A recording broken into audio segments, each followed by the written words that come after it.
성경 중에서 상당히 긴 이름을 가진 편지입니다. 데살로니가 전서. 데살로니가는 옛날 로마가 거의 온 세상을 다스렸을 때 그 식민지인 큰 지역의 수도였습니다. 혹시 아시는 분도 있겠지만 지금 에게라는 바다에 접해 있는 번창한 항구 도시였습니다. 현재는 지난번에 올림픽이 열렸던 그리스의 북쪽 지역의 행정 중심지고 현재 이름은 데살로니키라고 합니다. 이 도시는 그리스의 수도인 아테네 다음으로 큰 도시라고 합니다.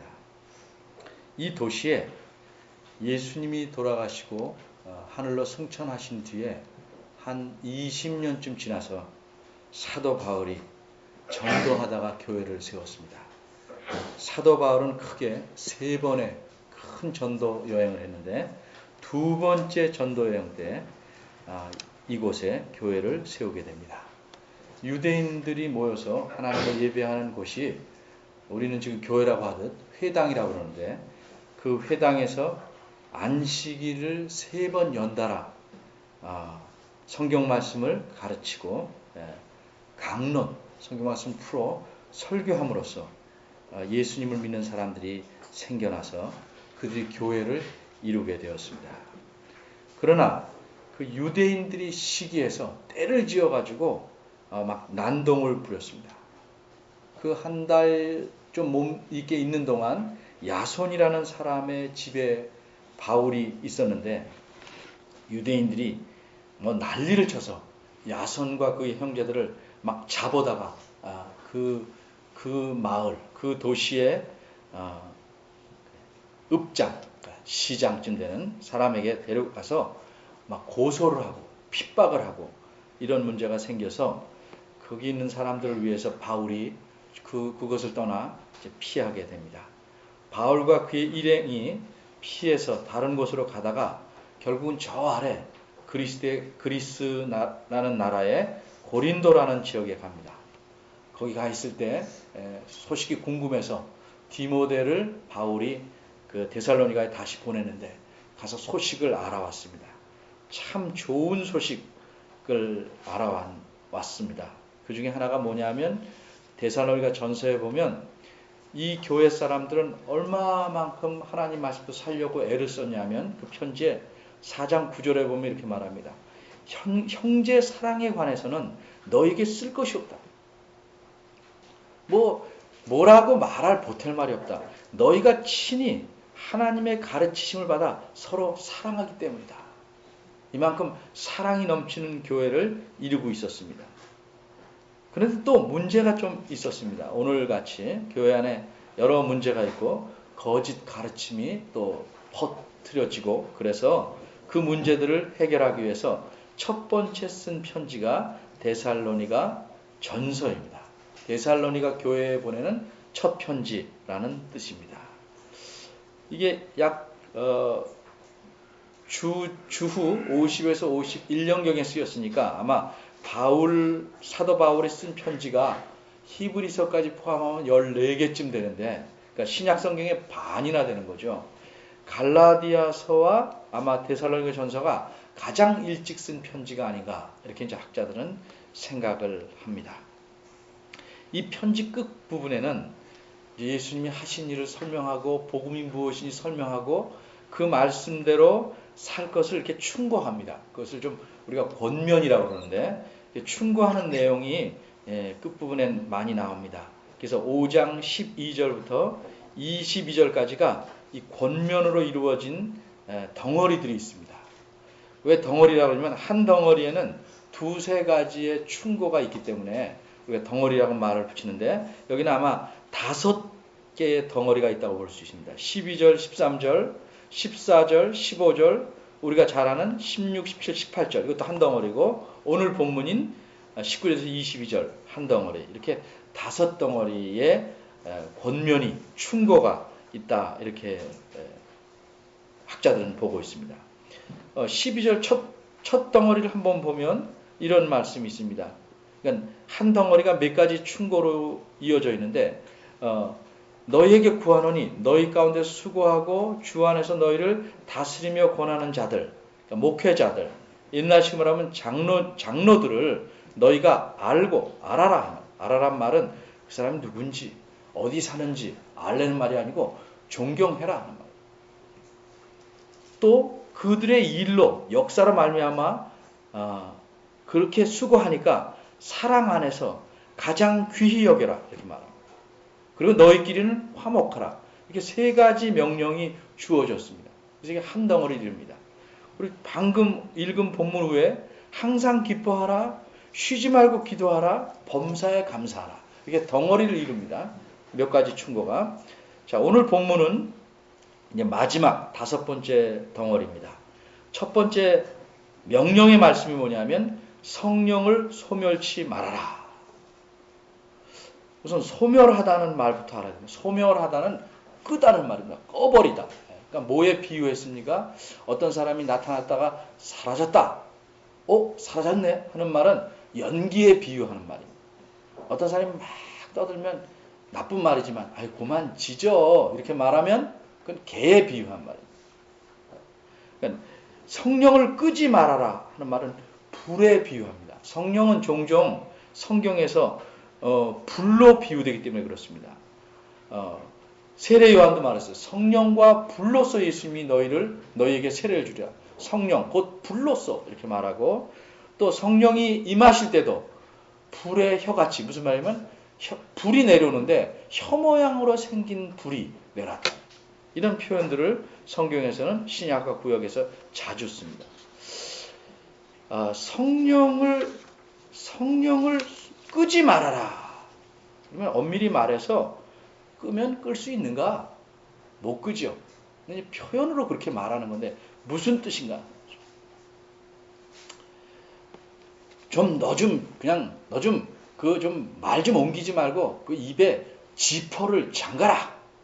그러면 그 말 알아듣고 지퍼가 어디 있어? 이렇게 말하는 수도 있지만 이렇게 하는 사람도 있죠. 그러니까 입을 꼭 다물어라를 이렇게 지퍼, 자꾸를 좋은 말 하는데 닫아라 이렇게 이해하듯이 성령을 끄지 말라를 이해하려면 성령이 무엇인가 혹은 누구신가를 우리가 좀 알아야 됩니다. 여러분이 성령이 하나님이시다, 삼위일체 하나님이시다 아는데 좀 더 그분이 하시는 일이 무엇인지 좀 생각을 잘 해야 됩니다. 전기는 눈에 안 보입니다. 그런데 전기의 혜택은 우리가 다 누립니다. 지금 선풍기 돌아가는 거, 불 오는 거, 마이크 다 전기입니다. 전기는 눈에 안 보이지만 전기 저 손끝에 아주 갓난 애가 아니라면 젓가락 2개를 들고 거기에 집어넣는 애는 없어요. 안 보인다고 무시하는 게 아니라 그렇게 됐다가는 전기가 통하는 걸 알아서 큰일 나는 줄 다 안다 이 말이죠. 성령님이 누구신가를 알지 않으면 우리 삶에 큰일이 벌어집니다. 정말 삶이 아주 기가 막히게 좋은 쪽으로 가든가 아니면 피폐해진다. 말라버립니다. 자, 성경 말씀에서는 이렇게 얘기합니다. 성령으로 아니하고는 누구든지 예수님을 주님이다 라고 할 수 없다. 이제 한 절을 제가 예를 들었는데 이게 무슨 말씀이냐 하면 예수님 믿는 사람은 다 예수님을 주님, 내 주인으로 적어도 부른다 이 말이죠. 근데 그거는 어떻게 가능하냐? 또 하나님을 아버지라고 부른다 이 말이에요. 아버지. 아주 뭐라 그럴까요? 넉살이 좋아서 아무나 붙잡고 아버님 혹 이러는 사람도 있지만 정말 자기 아버지도 아닌 사람한테 아버지 이러는 거는 참 힘든 일입니다. 할 수 없는 일입니다. 근데 하나님에 대해서 아버지라는 말이 나오고 예수님에 대해서 주님이라는 말이 나오는 것은 진심으로 그것은 성령께서 하시는 일이에요. 그러니까 예수 믿는 사람은 누구든지 그 안에 누가 계시냐? 성령이 계시다. 그 마음에 성령이 계신다. 이것도 비유적인 표현이에요. 사람의 마음이 어디 있습니까? 다 해부를 해봐도 마음이라는 것이 무슨 심장이나 간이나처럼 있지는 않죠. 보이지 않는 어떤 우리 인간의 아주 핵심, 본체, 이걸 우리가 마음 혹은 영혼 이렇게 말합니다. 예수님 믿지 않는 사람에게는 성령이 그 마음에 계시지 않지요. 바꿔 말하면 하나님과 긴밀한 관계를 갖고 하나님과 통해 있지 않다는 거죠.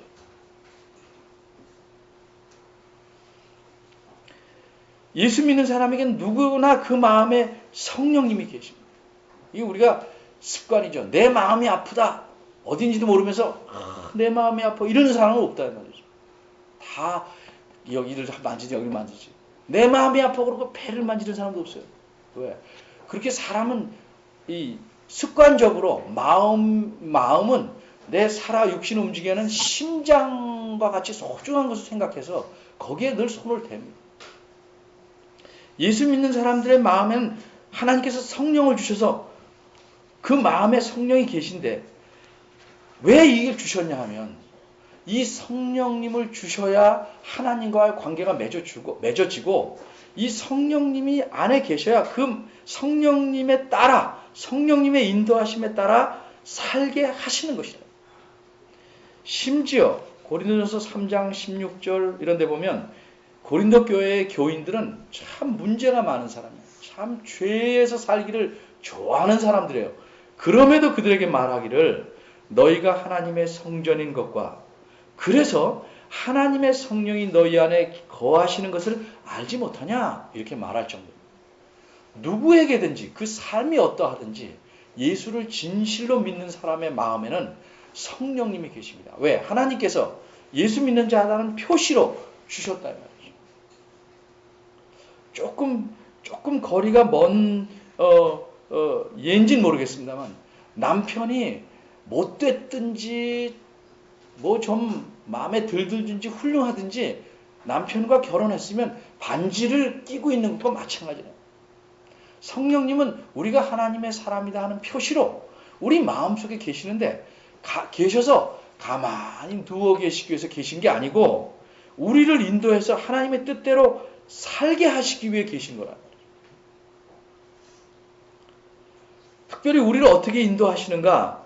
우리로 하여금 하나님 말씀을 깨닫게 하시고 기억나게 하셔서 그 말씀을 따라오도록 자꾸 앞에다 빛을 비춰주신다. 그럼에도 불구하고 성령님이 내 마음속에 계신 것을 전혀 느낌이 아니고 생각으로 알지 못하고 그 인도함을 따르지 못하는 사람들은 그리스도인이 아닌 사람이 아니고 아예 성령님이 안 계시니까 그리스도인들이 그런 사람들은 왜 그러는가? 거의 소멸 상태에 있기 때문에 그렇습니다. 성령님의 인도하심을 거의 받지 않습니다. 그 이유는 계속 설명하겠습니다만 그러면 자신의 인도함을 받지 않는다고 그 성령 하나님께서 마음속에서 찌르거나 그러지 않습니다. 매우 신사적입니다. 목사도 이 신사적인 하나님의 성품을 흉내내려고 무척 애를 씁니다. 정말 우리 애 같으면 조받고 싶은 심정이 가끔 생겨요. 우리 남자들이 한 말이 너 내 동생이면 죽었다. 이런 말을 하고 싶을 정도로 정말 힘들 때 있죠. 우리 말하고 권해도 듣지 않습니다. 그런데 성령 하나님은 절대 강제하시지 않아요. 왜? 우리에게 하나님 말씀을 따라서 살 수 있는 의지를 주셨다는 거죠. 그걸 선택하게 하신다는 거죠. 그러니까 잘 인도하시고 불을 계속 비치는데 자기가 의도적으로 껌껌한 데를 계속 안 보고 있다. 그걸 가서 고개를 확 돌려놔서 다시는 돌리지 못하게 기부스를 하시지 않는다 이 말이죠. 그러니까 성령의 빛을 계속 가리고 끄는 사람, 여기 있는 대로 소멸하는 사람들은 그분의 인도하심을 그리스도인이 할지라도 평생 따르며 살 수가 없어요. 그러면 어떤 결과가 나오냐? 성령의 열매가 그 삶에서 전혀 맺힐 수가 없는 거죠. 그러니까 그런 분의 삶은 깊은 기쁨을 얻을 수 없죠. 그저 세상 사람들이 얻는 기쁨 같은 것을 누릴 수 있어요. 돈을 많이 번다든가, 남편이 꽃을 선물해준다든가, 아내가 좋은 반찬 해준다든가. 뭐 그 정도에서 그것도 기쁨이지만 그 정도에서 느끼는 기쁨이지. 정말 그 영이 하나님과의 갖는 말할 수 없는 기쁨, 점점 깊고 넓어지는 기쁨, 높아지는 기쁨은 거의 맛볼 수가 없다. 우리 종종 이렇게 비유하죠. 신혼의 기쁨. 신혼의 기쁨. 그거는 좀 어려운 말로 조족지열이죠. 그리스도를 믿는 사람이 갖는 기쁨은 그것을 훨씬 능가하는 것이죠.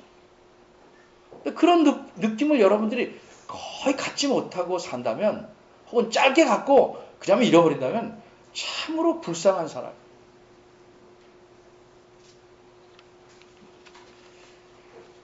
이 성령께서 우리 마음속에 여러분이 무엇을 할 때 계속 인도하십니다. 그렇게 하면 하나님 뜻에 어긋난다. 그렇게 하는 거는 옳지 않지. 이걸 예수님 믿지 않은 사람들은 양심의 소리라고 그러는데, 성령께서 우리의 마음에 자꾸 생각을 주시고 이렇게 하도록 권하십니다. 그걸 자꾸 깔아뭉개기 시작하면 그 다음엔 소리가 들리지 않는 거예요.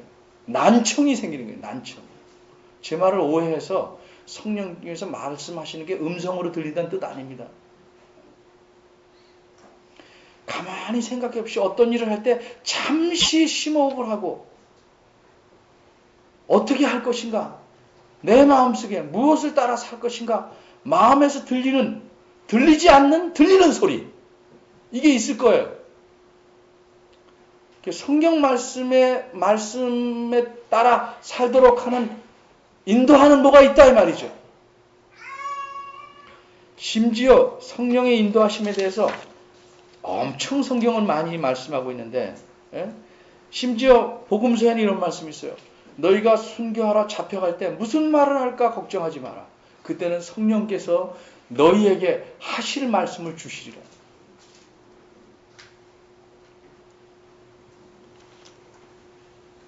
우리의 삶을 이렇게 다 인도하셔서 하나님 뜻대로 살도록 하기 위해서 성령 하나님을 우리에게 보내신 거예요. 하나님께서 자기 자녀로 살게 하시고 그 다음부터는 니네 힘으로 살아봐라.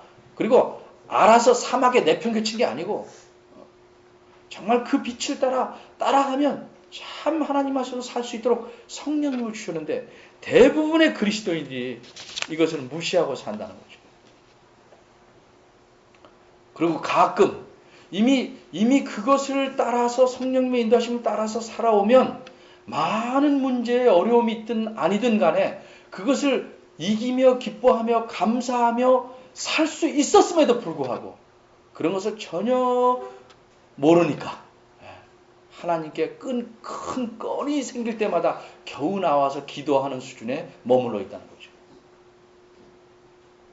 그리고 기도를 하고 응답이 어떻게 주어지는가? 다시 성령 하나님께서 주로 인도하시는 방법으로 응답을 주시는데도 거의 응답을 듣지 못하고 왜 나한테 응답하지 않냐? 전화를 들어야죠. 벨이 울리면. 벨이 울려도 전혀 전화 듣지 않고 왜 전화 안 했냐? 그러는 사람은 우리가 참 우습다고 그러죠.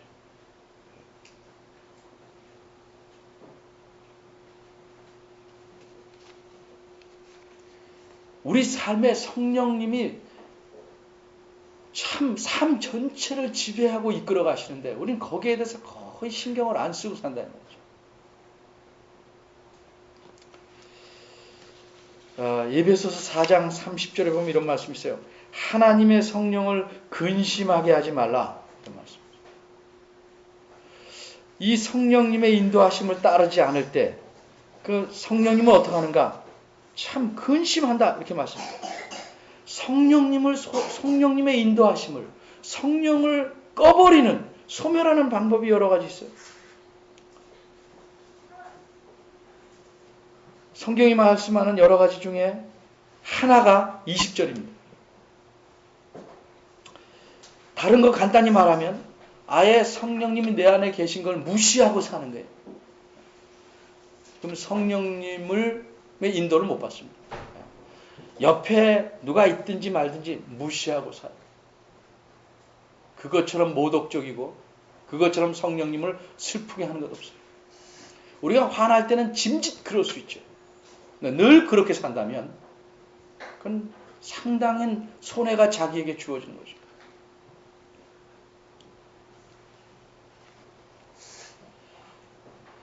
그리고 분명히 인도가 뭔지 안돼도 순종하지 않는다. 그리고 오히려 성령님께서 인도하시는 또 성경 말씀에서 제시하는 방향과 다르게 죄를 짓는다는 거죠. 이런 것들이 성령을 소멸하는 것이요, 성령을 근심케 하는 것입니다. 여러분 솔직히 생각해 봅시다. 내가 좋아하고 아끼는 사람이 슬퍼하고 근심하면 관심 기울입니까? 안 기울입니까? 어떻게든지 해결해 주려고. 사이가 좋으면 좋을수록 어떻게든지 마음에 기쁨을 주려고 애를 쓰죠. 아, 내가 뭘 잘못했나? 계속 그러죠. 속색이는 애가 슬퍼해도 부모는 그 애의 슬픔 없애려고, 너 나 속색했으니까 슬퍼해도 싸다, 이런 마음이 드는 게 아니고 그걸 없애려고 애를 쓴다. 근데 성령께서 우리 때문에 근심한다는 사실조차도 우리는 모르고 산다. 그리고 그분을 기쁘시게 하려고 뭐를 신경을 전혀 쓰지 않아요. 그러면서 성령님의 인도를 받고 그리스도인다운 삶을 살려고 하는 것 자체가 매우 미련한 짓이죠.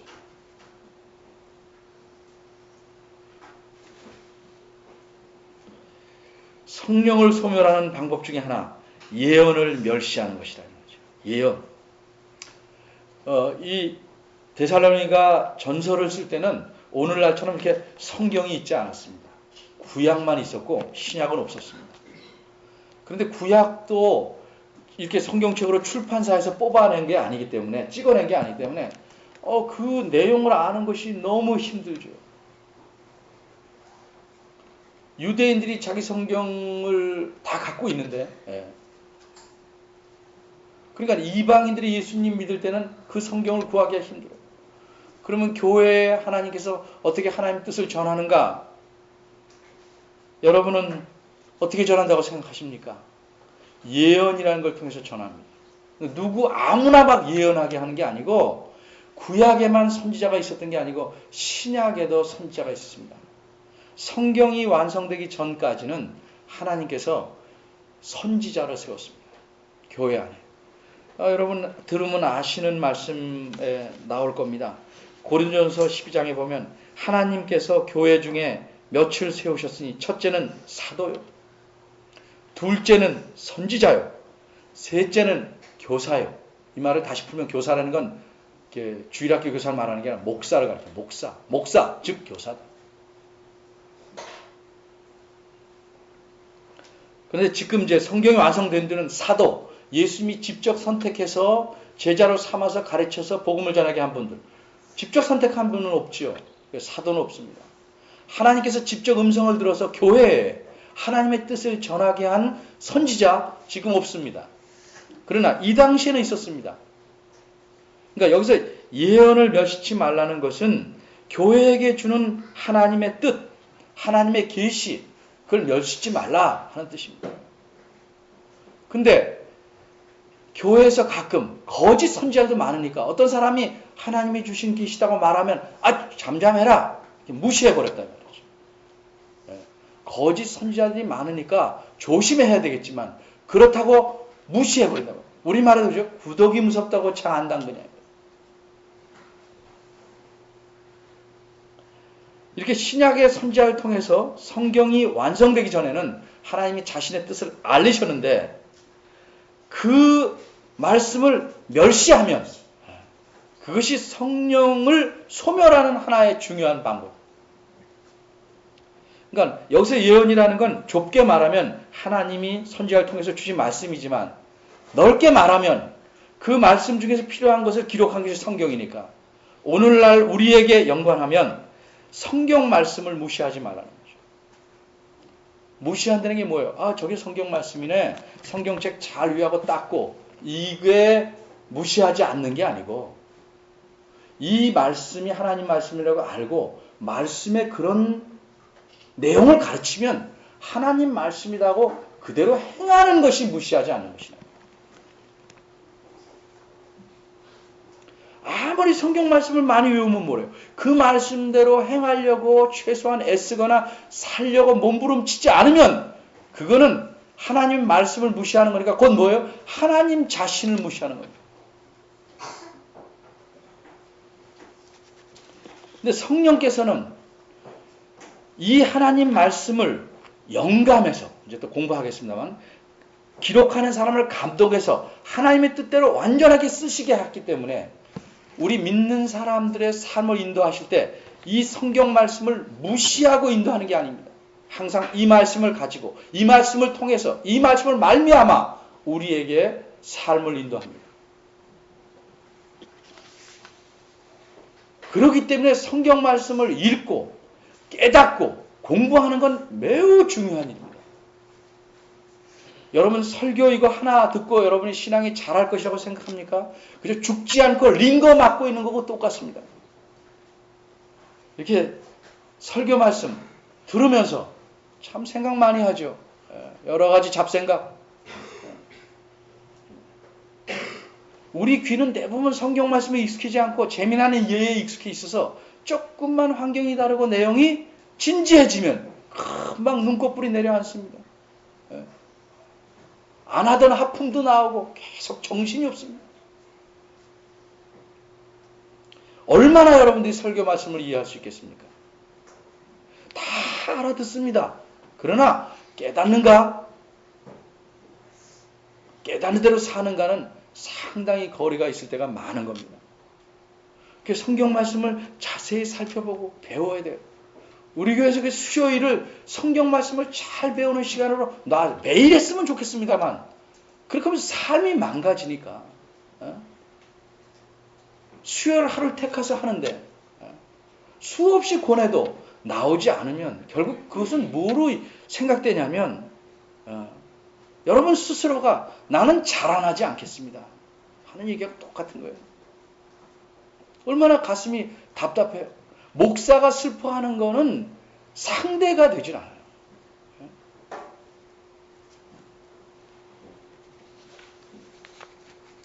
제가 여러분들에게 늘 말씀드리죠. 신앙은 점점 자라서 여러분들이 목사가 아니라고 해서 목사처럼 안 되는 게 아니고 여러분이 삶에서 목사의 역할을 하는 것입니다. 그러면 성경을 잘 알아야 돼요. 잘 깨달아야 돼요. 부지런히 읽는 거 아주 중요하죠. 다른 교회에 비하면 훨씬 잘하는 거죠. 칭찬받을 일인데 그것으로 비교해서 가만히 있지 말고 하나님이 원하시는 것이 무엇인가 그 수준까지 자라야 하죠. 제 대부분 애들이 구구단 못 외워. 나는 근데 외운다. 자랑할 만한 일이죠. 그런데 거기서 끝나면 곱셈은 못하면 그게 무슨 의미가 있냐.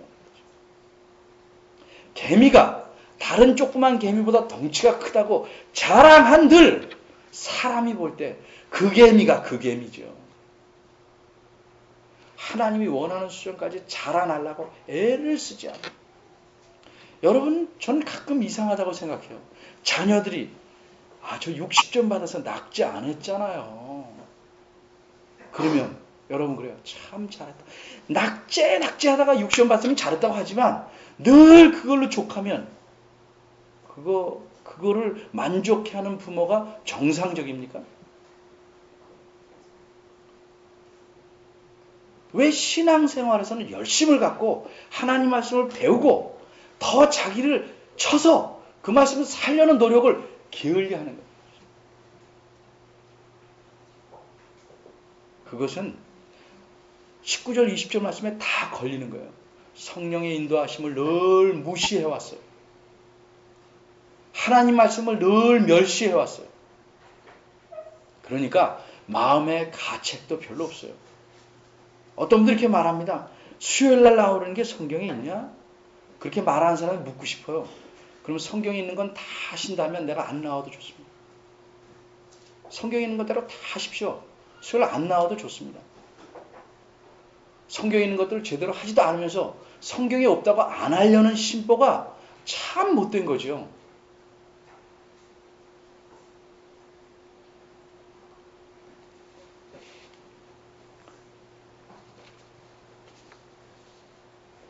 자, 21절에 거짓 선자들이 많으니까 그러면 무조건 내가 하나님께 계시를 받았다 그러면 다 믿을 것인가? 범사에 헤아려 하는 이 뜻은 무슨 뜻이냐면 모든 것들을 잘 테스트해봐라. 모든 것들을 다 이게 조사해봐라.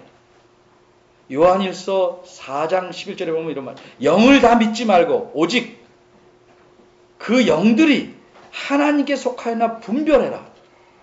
신앙이 어린 사람은 거의 분별 못해요. 누가 하나님의 음성을 들었다 그러면 그 사람을 굉장히, 성경은 뭐라고 가르치냐면 그 사람의 성령의 열매가 없는 사람은 뭐라고 신비한 걸 들었다고 해도 귀를 기울이지 말아요. 그건 하나님께서 하신 일이 아니에요. 삶은 개판인데 하나님께서 그 사람에게 계시를 줘서 이렇게 하란다. 그렇게 하나님이 하시지 않습니다.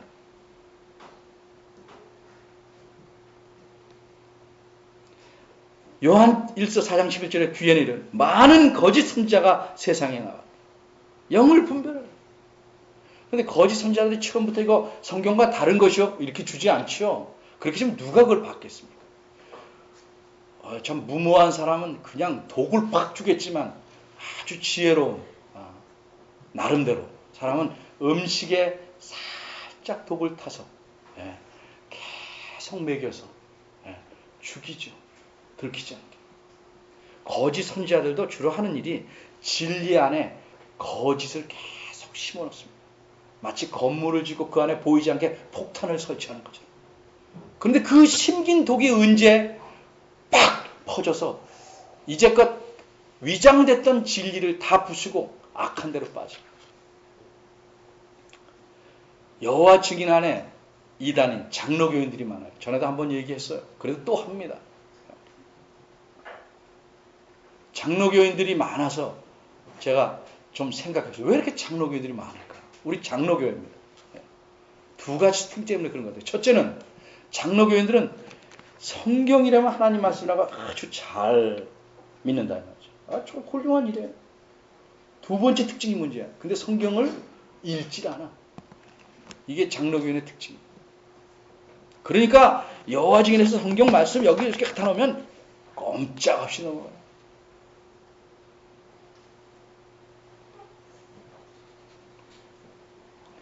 그걸 분별하고 좋은 것, 성경 말씀에 맞는 것은 받아들여라. 이게 지금 예언과 연관해서 말하지만 사실 이게 큰 원리를 여기에 좀 적용시킨 것입니다. 물건을 사고 팔 때 정직해야 된다 이렇게 누가 말하면 다른 때는 정직하지 말라는 게 아니죠. 정직해야 한다는 사실을 거기도 적용한 거죠. 무엇이든지 좋은 것은 우리가 취해야 됩니다. 사람은요, 좋은 것으로만 이루어진 사람 없어요. 나쁜 것으로만 이루어진 사람도 없어요. 어떤 게 비중이 많냐에 따라 좋은 사람이다, 나쁜 사람이다 할 뿐입니다. 근데 하나님이 죄인이다 라고 평가하시는 건 뭐예요? 죄가 하나라도 있으면 죄인이라는 거예요. 심한 게 아니고 죄가 하나라도 있으면 죽어야 되기 때문에 그래요. 조그만 바이러스가 들어오면 이거는 조그만 바이러스니까 무시하고 크게 다친 것만 신경 씁니까? 그게 죽음을 일으킬 수도 있습니다.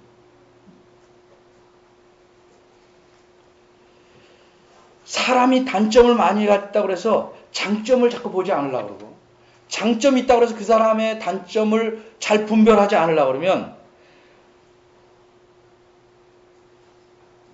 아주 편애하게 됩니다. 편애.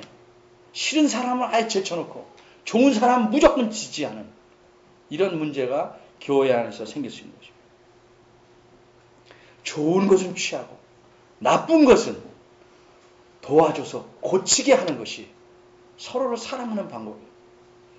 22절에 보면 좋은 것을 취하면 어떻게 해요? 악한 것은 버려야죠. 나쁜 것은 버려야 되는데 좋은 것의 반대말은 나쁜 것 이렇지 않고 이번엔 악 조금 세게 말했어요. 근데 이 말이 죄송합니다만 조금 문을 열어놓으실래요? 전체가 이제 수면에 들어가신 것 같아서 조금 설명을 더 해야 돼요.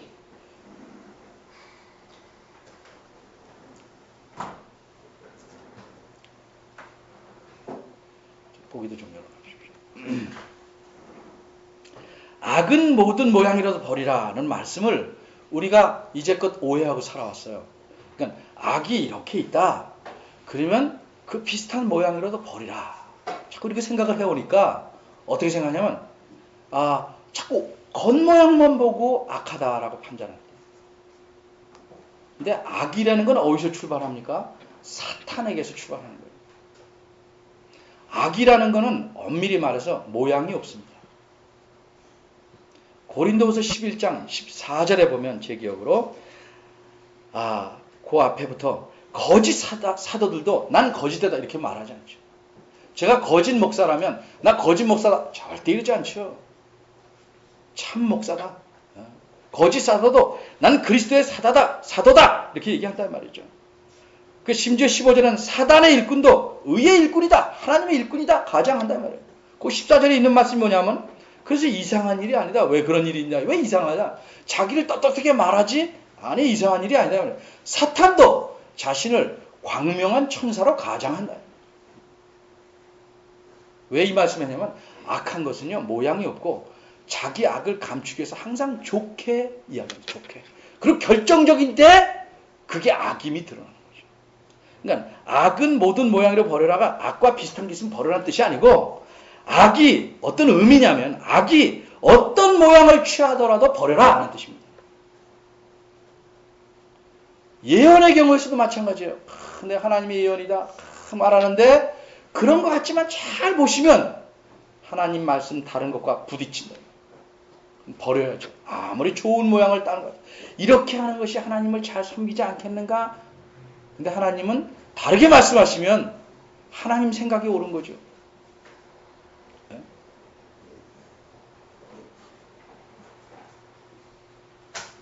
악이 어떤 모양을 취하더라도 버려라. 이거 아주 참 중요한 말씀입니다. 자, 예배만큼 거룩한 게 없죠. 예를 듭니다. 예배만큼 거룩한 게 없죠. 다 이론적으로 그래요. 근데 이 거룩한 예배, 그 안에 생각을 뭘로 채우고 있냐. 잡다한 생각을 넣어서 거룩함으로 위장한, 심지어는 악한 생각도 할 수 있다는 거예요. 얼마든지 눈을 속일 수 있어요. 좋은 선물을 주면서 아무 생각 없이지만 기꺼이 드린다 그러면서 생각을 모으는 게 이게 영향을 미쳐서 결정적인 내 한 말 하면 반대하지 못하게 하리라 하는 악을 숨겨놓을 수 있습니다. 행위는요 좋게 나타났다고 해서 그 안에 악이 없다 이렇게 말할 수 없는 거죠. 사람이 하는 것 안에는 조금씩 나쁜 요소가 있을 수 있어요. 그러나 악을 심느냐는 엄청 다르다. 왜 하나님 말씀을 잘 가르치려고 하는가? 만약 목사가 이렇게 잘해서 이 말씀을 얽어서 목사의 말에 꼼짝없이 듣게 하겠다 이러면 악을 심는 거죠. 제가 좀 말이 안 맞지만 강조하게 사는 거예요. 제 말을 안 들어도 좋아요. 성경 말씀을 따르시라 이 말이에요.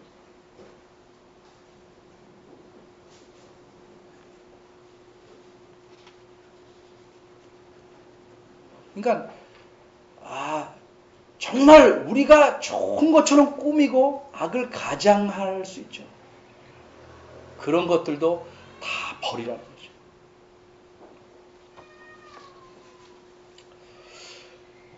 사람이 습관이라는 것이 있습니다. 습관. 여러분 잘 아는 대로 생각이 행동을 만들고 행동을 계속하다 보면 습관이 돼요. 그 습관이 그 사람의 운명을 결정짓니다. 이게 서양 속담입니다. 어떤 습관을 갖는가. 오늘 제목이 거룩한 습관을 가져라. 하나님께서 우리를 부르시는 것은 하나님과 참 긴밀한 사귐을 갖는 거룩한 사람대로 부르신 거예요. 거룩한 사람. 거룩한 사람이 되려면 성경이 말씀한 대로 거룩한 습관을 늘 몸에 배게 하고 그걸 유지해야 됩니다. 제가 어떤 예화집에서 이런 내용을 봤어요. 하이델베르그 헤럴드니까 아마 독일에서 나온 예 같은데, 어떤 나이 많은 교사가 한 학생을 데리고 숲으로 산책을 갔어요. 그리고 갑자기 서서 어느 곳에 가더니 나무를 가르치는 거예요. 나무를 보니까 하나는 콕 5m서 조그맣게 겨우 그냥 그 황새다리처럼, 그것도 굵죠. 겨우 나와, 병아리 다리처럼 겨우 나온 잎. 하나는 좀 더 커서 그래도 뿌리를 좀 내밀었어요. 하나는 그래도 상당히 제만큼 큰 관목이야. 예, 작은. 예. 하나는 완전히 다 자라난 나무야. 넷을 쫙 가르치는. 그래서 저 조그맣게 싹 난 걸 한번 뽑아봐. 가서 그건 손가락으로 쏙 뽑아. 그 다음 거 한번 뽑아라. 그 다음 것도 별로 그냥, 아까보다는 힘들지만 쉽게 팍 뽑았죠. 이만큼 자란 나무, 예, 뿌리가 그죠? 그거 뽑아봐라. 손가락으로 안 돼. 손으로 좀 이렇게 해서 겨우 뽑았어. 이게 다 자란 나무를 한번 뽑아봐라. 손으로는 도저히 힘을 써도 안 됩니다.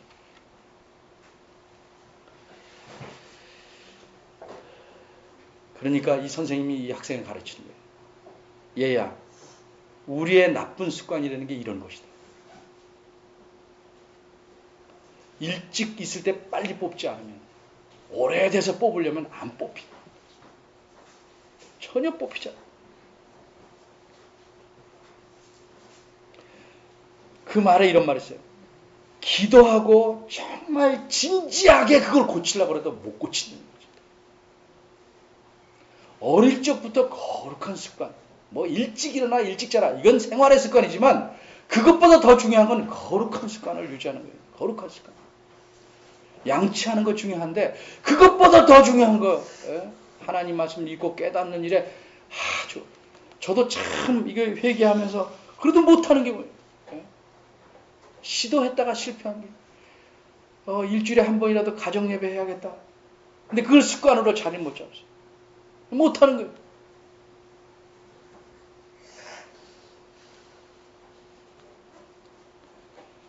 이제 목사가 됐으니까 더 하기 힘들어요. 더. 오늘 말씀을 통해서 하나님께서는 그 앞에 연관되는 말씀이죠.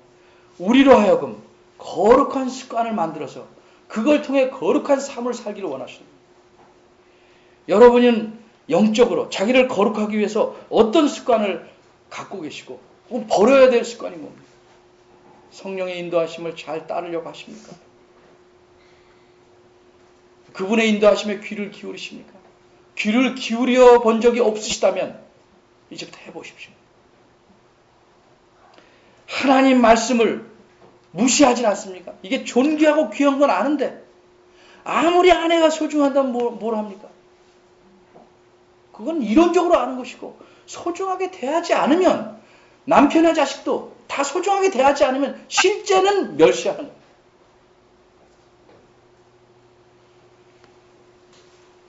모든 일을 그냥 하지 말고 정말 이게 그러한가? 하나님 말씀에 맞는가? 아닌가? 좀 헤아려보고 살펴보고 조사해보고 좋은 것이면 하고 나쁜 것이면 하고 싶어도 끊어내야죠.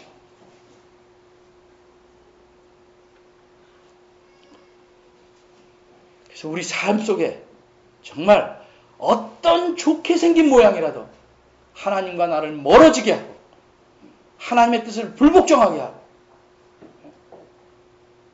하나님께 등을 돌리게 하는 일들은 우리가 버려야 합니다. 그렇게 해서 우리가 거룩한 습관을 들여서 참 이 땅에서 사는 날까지, 제가 늘 강조하죠. 나이가 들으면 들을수록 육체는 연약해지지만 속사람은 날로 새로워져서 신앙의 성인들이 좀 되자 하는 거예요. 그런 삶을 하나님이 우리에게 원하십니다. 그런 삶을 하나님이 기뻐하십니다. 하나님을 사랑하십니까? 그를 기쁘시게 한번 해봅시다. 기도하겠습니다. 하나님 아버지, 저희들의 습관을 돌아봅니다. 경건치 못하고 거룩하지 못한 습관들이 우리를 마치 칡넝쿨이 큰 나무를 감싸듯 우리를 감싸고 있어서 참으로 힘듭니다. 이제까지는 이런 사실도 잘 모르고 관심도 안 기울였습니다. 주님, 저희를 긍휼히 여기시고 우리의 마음에, 우리의 영혼에 눈을 뜨게 하시고 거룩한 습관을 잘 키워서 유지해서 우리의 삶이 하나님 보시기에 참 기쁜 삶, 하나님께 기쁨을 드리는 삶을 살 수 있도록 세워주시옵소서. 성령 하나님께서 우리에게 힘주시고 우리를 인도하시오니 이 인도하심에 귀를 기울이고 부지런히 쫓아가는 저희들 되도록 은혜 주시옵소서. 예수님의 이름으로 기도합니다. 아멘. 다 같이 일어나서 성령 2장 보시겠습니다.